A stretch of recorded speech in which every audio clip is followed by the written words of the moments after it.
Terungkap nasib Aep Rudiansyah setelah dipojokkan habis-habisan di sidang PK terpidana kasus Vina Cirebon. Mantan Kabareskrim Susno Duaji memprediksi nasib Aep bakal segera tamat.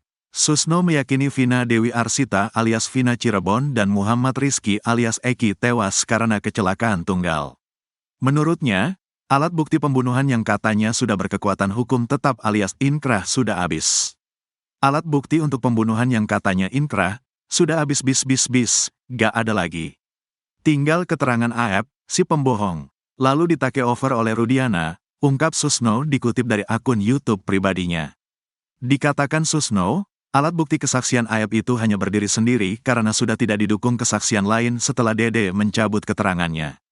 Sementara Rudiana itu bukan keterangan saksi tapi saksi de audito alias tidak melihat langsung, tetapi katanya orang lain, yakni Aep. Aep pembohong. Semua yang diterangkan dia tidak masuk akal. Apalagi sudah ada sidang peninjauan di lokasi. Keterangan Aep juga sudah dimentahkan Dede. Tamatlah riwayatnya, gak ada lagi, ungkap Susno. Terkait visum, menurut Susno, visum tidak menunjukkan adanya pembunuhan yang dilakukan oleh terpidana. Keterangan ahli juga tidak menunjukkan hal itu. Justru yang ada bukti forensik, bukti percakapan, yang menunjukkan itu bukan pembunuhan tapi memperkuat saksi kecelakaan tunggal. Saksi lain untuk ini juga bermunculan ada ratusan lah yang diambil, ungkapnya.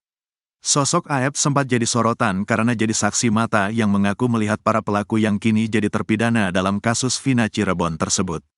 Kini, nama Aep kembali santer terdengar bahkan sampai terpojok di lanjutan sidang PK6 terpidana kasus Vina Cirebon di Pengadilan Negeri Cirebon tersebut. Tak lagi seperti pertama kali kemunculannya. Kini Aep menjadi orang yang dianggap paling bertanggung jawab atas semua kesaksian yang diberikan. Dalam kasus Vina Cirebon, Aep mengaku melihat ada pelemparan batu dilakukan oleh 11 orang dalam jarak lebih dari 50 meter pada Sabtu malam hari di atas pukul 21 waktu Indonesia Barat pada tahun 2016 di Jalan Saladara yang gelap. Pernyataan Aep itu langsung dipatahkan pengacara 6 terpidana kasus Vina Cirebon, Jutek Bongso. Jutek Bongso bahkan melontarkan kalimat satir yang menyebut jika Aep jenius dan memiliki penglihatan tajam.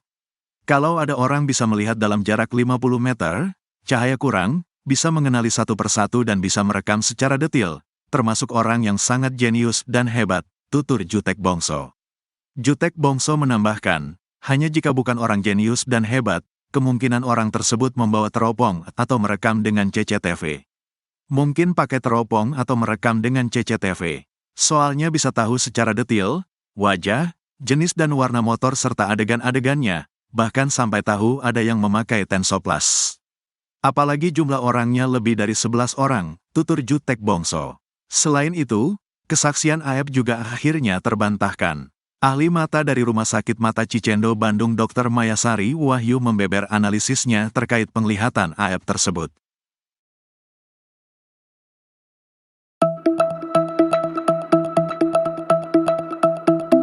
Titin Prialianti mengungkap kronologi bukti chat Vina Cirebon dan Widi terbongkar, ada peran tim sus bentukan Kapolri. Menurut Titin, hingga saat ini tim sus bentukan Kapolri masih terus bekerja dan memeriksa saksi. Terbaru, Titin Prialianti diperiksa tim sus atas laporan pengacara 7 terpidana, Jutek Bongso. Bahkan menurut Titin Prialianti, yang melakukan ekstraksi terhadap HP Vina adalah tim sus. Sementara ekstraksi HP Widi dilakukan oleh timnya. Bahkan menurut Titin, Widi dan Mega siap jadi saksi di sidang PK setelah beberapa kali didatangi oleh tim sus. Sebab saat diperiksa oleh tim sus itulah, Widi dan Mega mengingat kembali detail peristiwa malam itu.